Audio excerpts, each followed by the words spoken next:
everyone. Very pleased to have so many of you with us here today for this inaugural session of This is CDR, an online event series presented by Open Air to explore the wide range of carbon dioxide removal solutions currently being researched, developed, and deployed, and to contextualize them for policy proposals we're working on for New York and other states. Please, everyone, feel free to introduce yourself in the chat and tell us where you're zooming in from. I'm Toby Bryce. I work with Open Air on CDR policy advocacy, and I'm in Brooklyn, New York. Quick background on Open Air. We're an open source, all volunteer network dedicated to the advancement of carbon dioxide removal solutions that are essential to solving the climate crisis. Our growing global community collaborates on shared open source missions in the areas of research and development, policy advocacy, and activist business and market development. Check out the links that are in the chat. Would love to have you join us. To kick off our series today, we're very pleased to welcome Dr. Evvan Morton, who will present to us an introduction on the principles of CDR and explore why permanent removal of carbon dioxide from the atmosphere is an essential component of net zero aligned climate policy.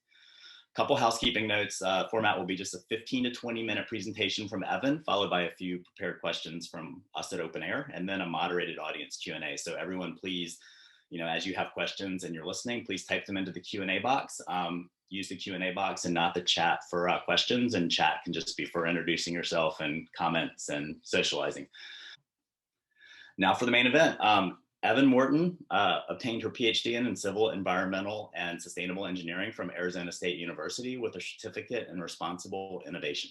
Her research examined the effectiveness of US policies that govern carbon dioxide emissions and atmospheric concentrations of carbon dioxide to mitigate climate change, and explore the necessity for carbon dioxide removal through political, technological, and ethical lenses.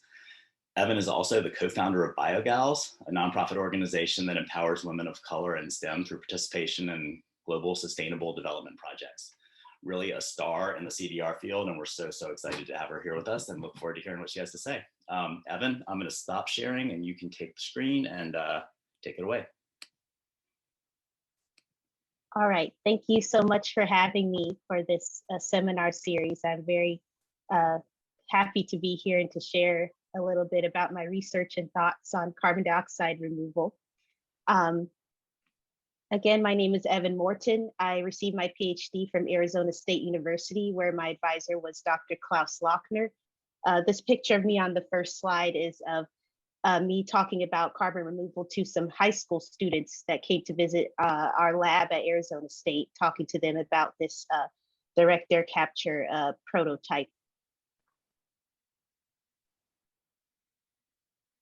So I'm going to be talking about first, why do we need carbon dioxide removal, and then discussing what it actually is. I think it makes a little more sense to talk about why we need it first, but then discussing what it is and how CDR can help to solve the climate crisis.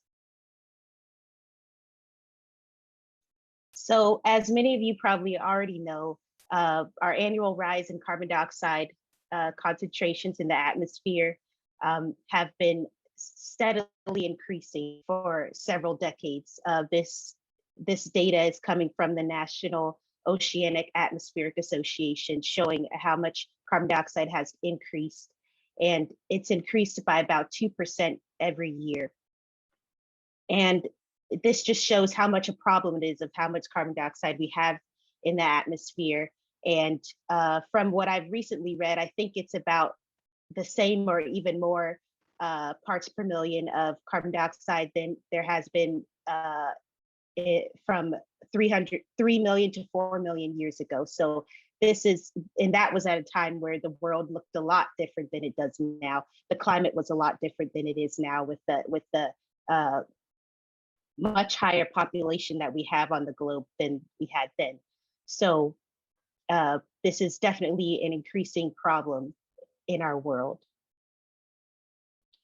And so this, I think one of the analogies to understanding this great concentration of carbon dioxide in the atmosphere is by thinking of it as a bathtub.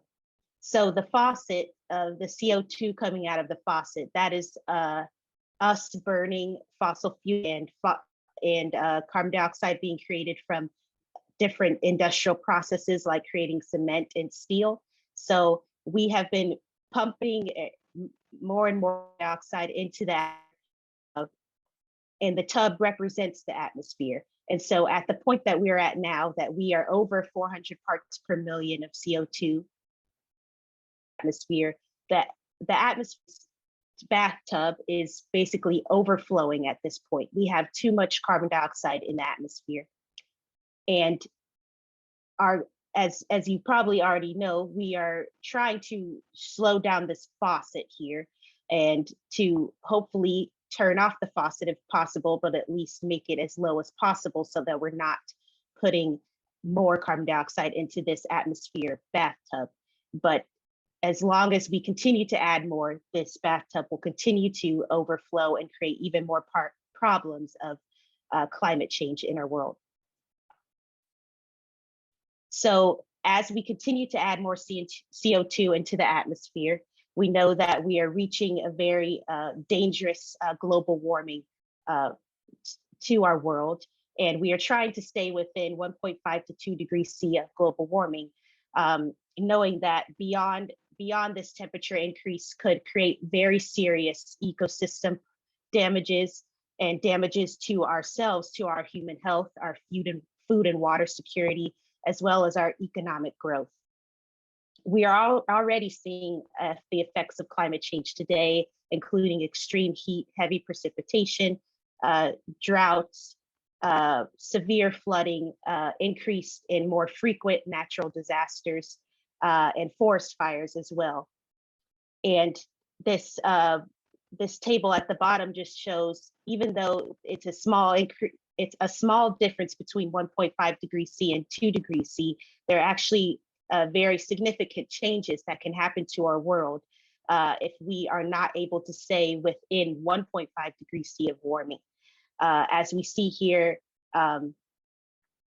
if we can stay within 1.5 degrees C, it will only be the most vulnerable areas that are affected by climate change. But if we increase and pass 1.5 degrees C and go to 2 degrees C, all areas will be severely affected. And either way, this is a big problem, and we want to be able to protect our most vulnerable areas, as well as all areas across the world, protect ourselves from climate change. So we really want to do our best to reduce warming as quickly as possible. So another way to think about this climate change problem, I think especially in the general public, we tend to think about, and also going back to the bathtub analogy, well, all we need to do is turn off the faucet. We just need to reduce our emissions, which first, I don't want to minimize that at all. It is extremely important that we reduce our emissions and making sure that we are becoming more energy efficient, that we're using more renewable energy, taking advantage of the nuclear energy that we have, and just doing our best to turn that faucet down as much as possible of putting CO2 into the atmosphere. But a lot of times when we think about the climate change problem, we only think about that part of it, that, okay, once we stop creating emissions, that's it, we will have solved climate change. And unfortunately, that is not true. So through this picture, I'm trying to show that, of course, when we create CO2 emissions by burning fossil fuels and other processes, we create the dangerous effects of climate change. But even if we did completely stop emitting CO2 into the atmosphere, we would still feel the effects of climate change for at least another 1,000 years because of the high concentration of carbon dioxide in the atmosphere. So the emissions that we are putting into the atmosphere add to that concentration. And even if we reduce our emissions, that high concentration will still be in the atmosphere, which is why we have to think about climate change not only as a problem where we need to reduce our emissions, but also a problem where we have to reduce the concentration in the atmosphere. And through my PhD research, I came across this issue a lot, in that the way that the United States has dealt with carbon dioxide emissions has been looking at them as the same way as other air pollutants. because carbon dioxide is noted as an air pollutant within the Clean Air Act, I think this has in some ways made the policies that we use in the US treating dioxide the same way as other air pollutants. And when we're looking at this table, you can see that the lifetime of carbon dioxide much longer than other criteria air pollutants, sulfur dioxide, and chlorofluorocarbons. And so, again, as we do need to reduce our emissions as much as possible, which is very similar to the other air pollutants, we have to deal with the concentration problem as well.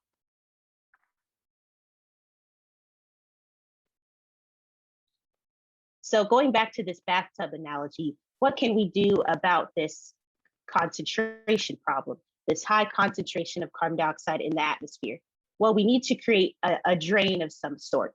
Well, while we already have natural sinks in our world, like our oceans and our forests that create our natural carbon cycle, because we have oversaturated that cycle with the overabundance of CO2 concentrations in the atmosphere, we have to create our own extra drain, if you will, of using carbon dioxide removal to take out the carbon dioxide that we put into the atmosphere and help to reduce those concentrations. So this visual here is an image from a paper by Minks et al. In 2018 that I think does a good job of showing all of the different ways that we can remove carbon dioxide from the atmosphere. The Intergovernmental Panel on Climate Change defines carbon dioxide removal as anthropogenic or human-caused activities removing carbon dioxide from the atmosphere and durably storing it in geological, terrestrial, or ocean reservoirs or in products. So as you can see here in this picture, we can remove carbon dioxide through forests, through our soils, using biochar and bioenergy with carbon capture and storage. And we can also remove it through more technical means like direct air capture, enhanced weathering, and ocean alkalization and ocean fertilization. So there are ways to do it. There are several ways to attack this issue of removing carbon from the atmosphere, which I think makes this a very exciting area to be a part of.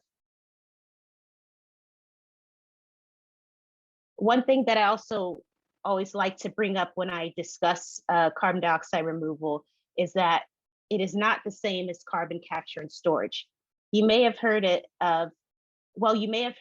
of carbon capture and storage, and a lot of people use that name as an overarching name for both carbon dioxide removal and carbon capture and storage. And I personally think this is a problem because carbon capture and storage can be helpful in reducing our emissions, but it does not remove carbon dioxide from the atmosphere. And I think that distinction is very important if we want to get to the goals that we want of carbon removal. So as I just discussed, all of the different types of carbon dioxide removal, those are just here in a table. But carbon capture and storage is a technology that can capture point source oxide emissions. It does not remove it from the atmosphere. So wanting to make that distinction here.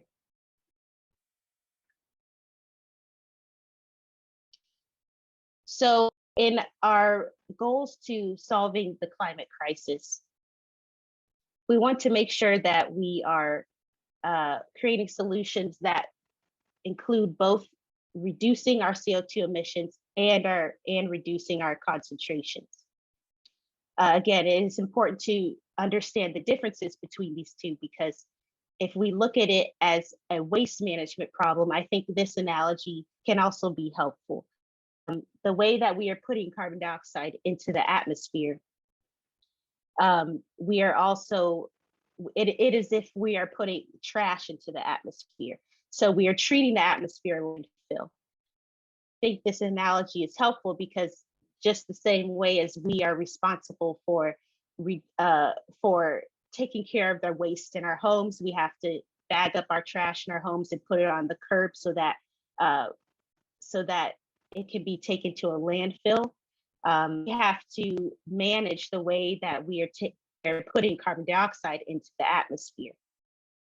And so even if we do reduce our emissions, we have to make sure what's left in this landfill, we have to manage that as well. So I think this waste management governance structure could be used also in carbon dioxide by possibly creating ways that we can clean up the waste in our atmosphere. I think that could be a possible solution as well.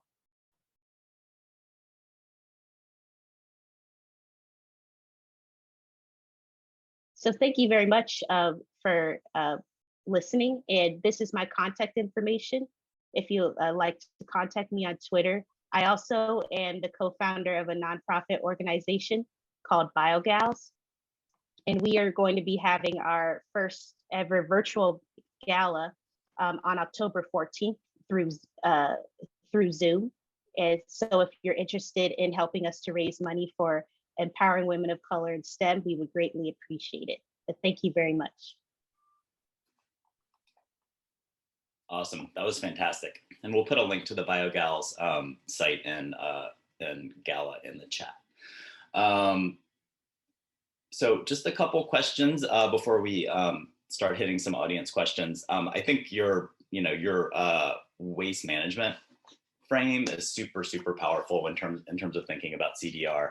And I wanted to point to a really fantastic article that you published recently called Ensuring Good Governance of Carbon Dioxide Removal.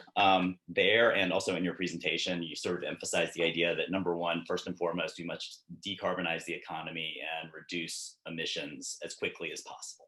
But that's not going to get us where we need to go. We're also going to need to remove carbon dioxide from the atmosphere. And again, this waste management governance, I think is really powerful. In this article, which I think we can put a link in the chat because I think everyone should read it. At the end of it, you get to a plan of action. I think if you have could we walk through that plan of action for the audience here and kind of talk through it point by point? I think there were 4 or 5 things that you touched on that I think should be contemplated for any CDR policy. Yes, so this referred to the ensuring good governance of carbon dioxide removal. I made a few different points in that proposal. The first one is creating net zero and net negative carbon dioxide removal targets. Again, we cannot get to the climate, we cannot reduce the effects of climate change without carbon dioxide removal. And so even though we're seeing all of these goals for becoming net zero by 2050, which is very important, we also have to have goals for the next part of the climate change problem, which are our net negative goals. So I think it is helpful to have separate goals so that we can make sure that we're achieving both and that we don't just get to the net zero goal and think that all of the work is done. I think having those separate goals can be really impactful for the work that we need to do. The second part is creating a public carbon removal service. This again ties into the waste management governance structure of actually making a public carbon removal service that industries or fossil fuel industries that create CO2 emissions would be responsible for removing those emissions, and they would have to pay for that. Just as we are responsible for managing our own waste, that we have to pay, that we pay taxes to have our waste removed by our cities. Those industries would be to pay for the waste that they're creating and putting into the atmosphere. And hopefully the funds from that would help to continue this waste management process, the maintenance of that infrastructure, as well also helping communities that have been severely impacted by climate change. The third part is creating a national carbon accounting standard. I think this is also very important because I have seen several examples within the United States, and I think some outside the United States, of creating different types of standards or of ways of accounting for the CO2 that goes into the atmosphere and comes out of it. But I really think we need a national standard because all of these ideas from different organizations are great, but they're not the same. And if we don't have a baseline that we can all follow, I think it makes it very easy for loopholes to make it a very inequitable process of carbon removal. So having this standard could help us all get on the right track to the goals, hopefully the net negative goals create. And the fourth part is ensuring equity. Again, making sure that frontline communities or environmental justice communities are being taken care of through this new carbon economy that we are creating through carbon removal from the products that we can make from the captured carbon, but also the positive environmental impacts that we are creating by removing carbon from the atmosphere. We want to make sure any revenue that is created from that is a percentage of that is going towards the frontline communities that have been severely harmed from fossil fuels. And lastly, including carbon dioxide removal in international climate discussions. I have not seen this much, especially in the Conference of the Parties with the United Nations. I have not seen or heard much discussion on carbon dioxide removal. And we know that it is necessary to solve the climate crisis, so it really needs to be talked about. I really hope that it is discussed in the upcoming discussions in the COP26. And I just think that is really important to add to the conversation. Absolutely. That's fantastic. Thank you so much. So 2 quick follow-up questions just on the overall article. Can we talk a little bit about, so your second plank, which is the public carbon dioxide removal service, and then the 4th plank, how do we ensure equity in CDR policy? To me, they seem a little bit related. Can you talk about how a public CDR service might be able to factor things like equity, environmental justice, and other potential co-benefits of CDR into a policy in a way that, we're not just looking at cost and we're not just looking at the amount removed. We can kind of think about some other things as well. Yes, so I see creating this new carbon removal service and this infrastructure, it could be a great way to create new jobs in the economy. And those jobs should go towards these frontline communities and allow them to be the first ones to benefit from the economic benefits of carbon removal. So creating jobs, creating the environmental benefits of, not only reducing the concentration of CO2, but using carbon removal to help create cleaner air, which higher rates of asthma have been seen in these frontline communities as well. So creating not only the economic benefits, but also the environmental benefits, and just making sure that kind of the first percentages of these benefits are going towards those communities.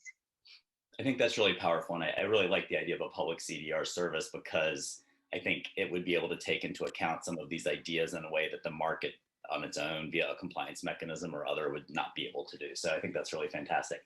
Second follow-up on the article regarding sort of the global climate policy.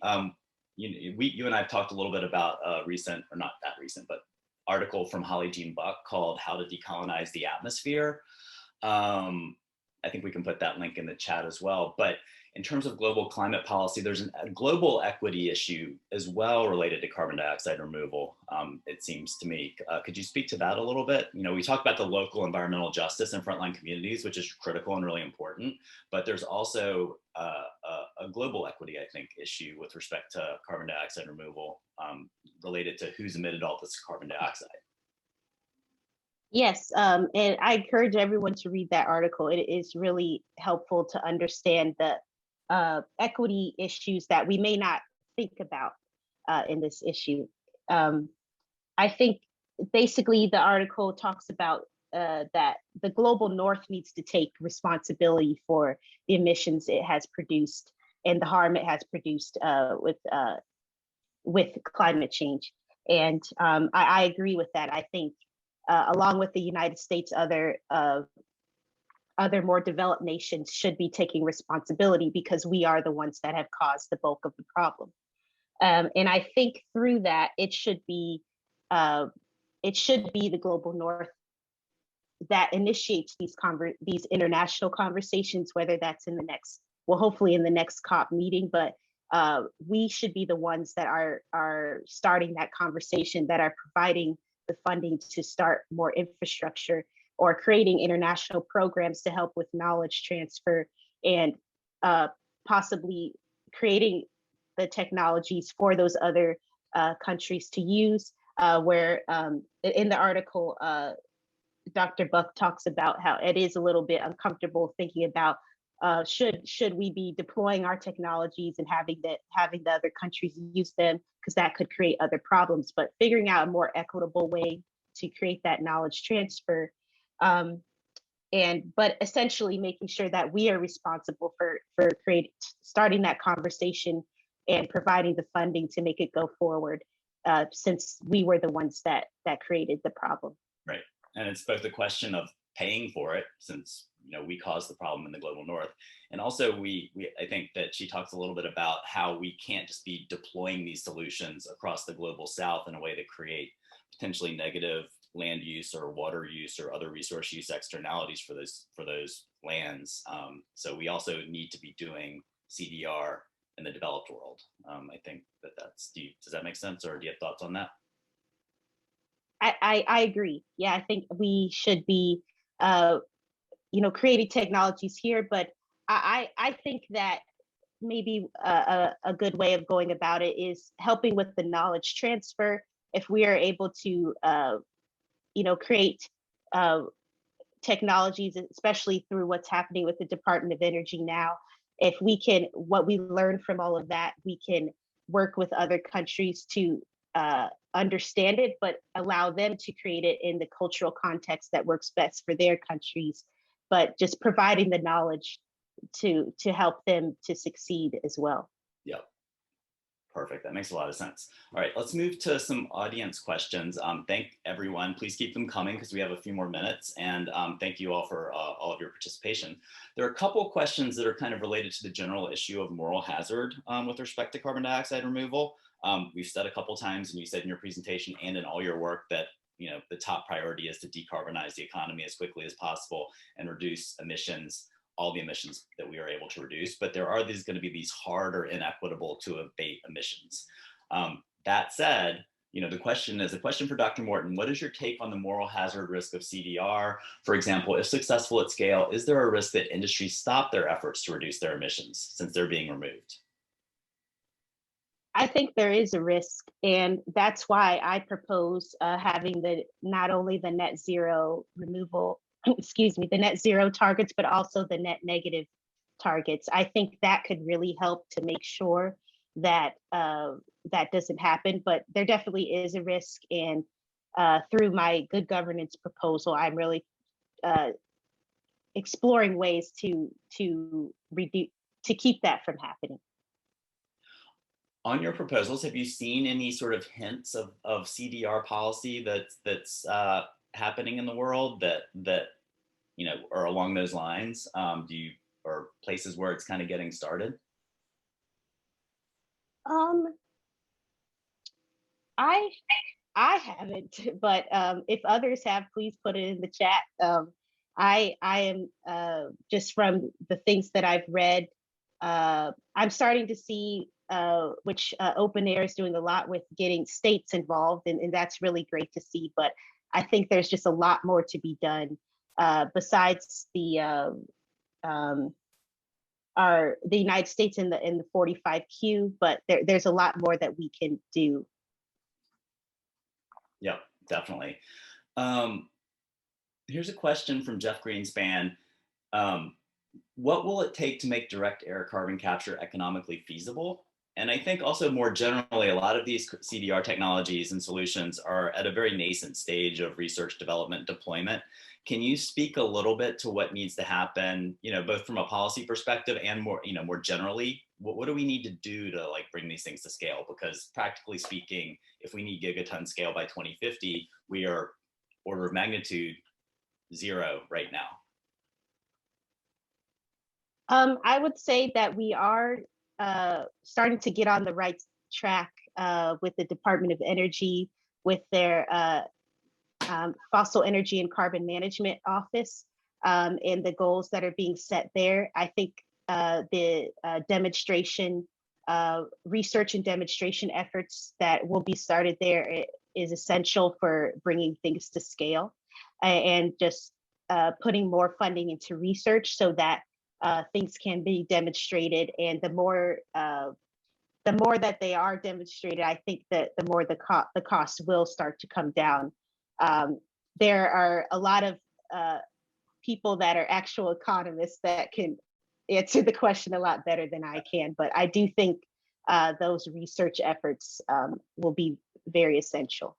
And just a side note, we are doing a session on August 31st with Dr. Habib Azaravadi, who is one of your former colleagues and from Arizona. Yes, he will answer. Yeah. Yeah, so he's Please go to his talk. To the learning curves and the cost curves associated with direct air carbon capture, and he's got some really great ideas on that. But there's a lot of learn by doing. I mean, we just need to do it, deploy it over and over again, I think. Here's a good question about permanence of CDR. We've seen a lot of research press on wildfires impacting afforestation efforts. Other modes of CDR, e.g., for example, those compatible with geological storage or mineralization, have different characteristics toward permanence. Do you think this needs to be a more prominent feature in policy and thinking for carbon dioxide removal? For example, a hierarchy of CDR quality and character. Yes, I do. And one of the things, how I was proposing a national carbon accounting standard, I think through that we need to create some kind of database that, like you just said, that kind of, I don't know, I guess rank is the best word, but ranking the permanence level of the different strategies, the different technologies and storage possibilities, to understand what, how long they can store carbon. And so with the different goals of and different technologies we use, which ones would be best for particular regions. I really think we need to see some kind of database like that, and that could inform this national standard. Yep, great answer. And one thing we were talking about before the call, we don't have time to go through them on this call, but we actually will be planning a later session to kind of review the Oxford principles, Oxford offsetting principles. Maybe we can put that link in the chat. And that is an example of a kind of framework for CDR that basically ranks different, or a hierarchy, as the question put it, relating to CDR quality and character. Which is not to say that they're all necessary, but they all do have a different character, and we just need to be thinking about that. And as we talk about policy. Let's see. We've got a couple questions, and this is definitely beyond my pay grade, but I bet you can answer it. From your perspective, how far away are we from a global standardized carbon tax? And is that necessary to make CDR work? Oh, we are far away. I think because we, again, at least from what I've read and what I've seen from the international discussions, we haven't even been discussing it hardly at all in the Conference of the Parties. So I don't feel like we're very close, unless something big happens at this upcoming meeting. That is definitely something that needs to be discussed. Yeah, I don't know if it seems that probably is the direction that we need to go, because climate change is a global issue. We won't solve it if we're not all participating. Right. Yeah, I don't know an exact answer on that, but that we have a lot to do for that. I mean, I think there are a lot of nascent ideas that are adjacent to the idea of a carbon tax or a price on carbon, like border carbon adjustments.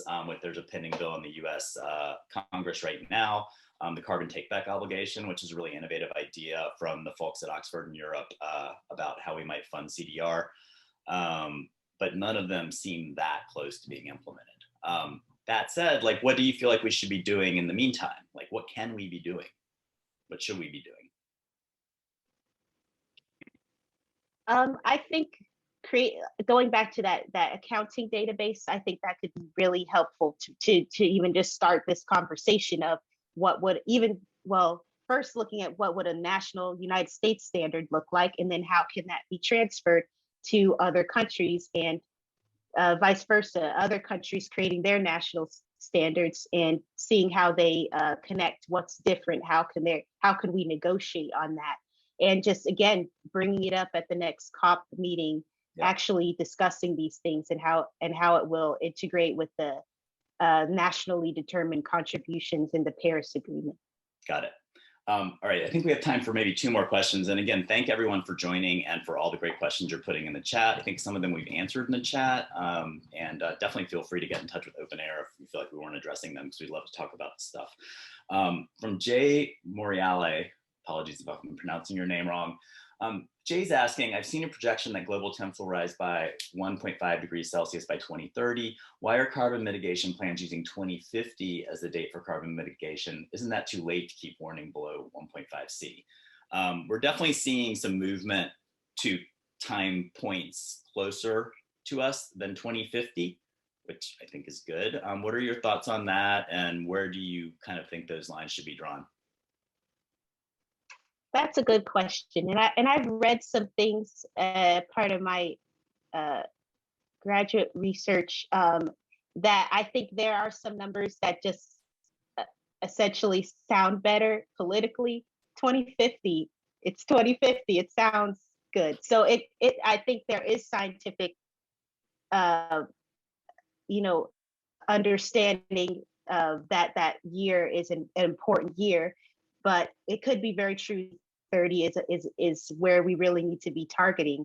And I think sometimes when 1 year ahead, that's what is used for more political realms. So I can't say exactly for sure. I'm not sure about that, but that could be one of the reasons. But regardless, the sooner the better. So yeah, if we can't do it by 2030, let's do it. Yeah, I mean, I saw that there's a pending initiative in California to push it to 2030, which, we do need all the accelerant that we can get, I would say. Okay, last question, which I feel like is a really good one to end on, because we have a lot of students in our audience, which we always love to see. Do you have any recommendations for interested students and or early career professionals looking to become more involved in CDR work? What opportunities are there right now in energy, engineering, policy, business side, et cetera? Like, how would you advise young people in early career professionals who are interested in CDR to kind of pursue that interest? I would advise you all to continue coming to webinars like this. These webinars have been helpful for me as well in my own graduate research, and just understanding perspectives of CDR, getting with Open their resources through Carbon 180, a nonprofit organization. They have a lot of great research. Any other research organizations, read all of these different reports that were put in chat. Yeah, there's a lot of, if you are interested, and I really enjoyed working with Dr. Lochner at Air State. I don't accept any more students, but if you're interested in graduate school, that's a great way to get involved. But even if don't want to go to school, I mean, there are so many different tech companies being write them an email, say you're interested. I think work ethic can go even farther even if you don't have all of the technical expertise. So I would just say involved as much as possible with different groups, and try to see where your strengths can fit in, because we need all types of expertise in this carbon removal, in this new carbon economy. So even if you're not in the technical space, we still need your expertise as well. Yep. I just saw a couple of things go through in the chat that I want to highlight. Chris, our founder, put a link to the CDR primer, which is a really comprehensive document, and it's a pretty hefty read, but if you want to learn about CDR, there's not a better place to start than that. Recommendations in the chat for air miners who are our friends who run a CDR community. There are a number of really great climate communities online. Join Open Air. We have a Discord that's very lively. My Climate Journey has a Slack. Air Miners has a Slack. So there's tons of great resources out there. And again, if you want to contact us at Open Air, we're actually putting up a page that will be kind of a place to start if you want to learn about CDR. And there are a number of other resources out there like that. Well, listen, Evvan, thank you so much. This has been amazing. And I can't imagine a better way for us to kick off this series. We've put some links in the chat about future sessions. Next week, we are very excited to welcome Garrett Boudinot from Cornell, the Cornell School of Agriculture, and he's an expert on enhanced rock weathering, and he's running trials about crushing up basalt and spreading it on agricultural fields, which draws down CO2 from the atmosphere and has a lot of other cool co-benefits. So can't wait to learn more about that. But like today, I just want to thank Evvan, and this was really fantastic. So, and thank you all for joining. Thank you for having me. Yeah, that was great. Bye, everyone. Thanks.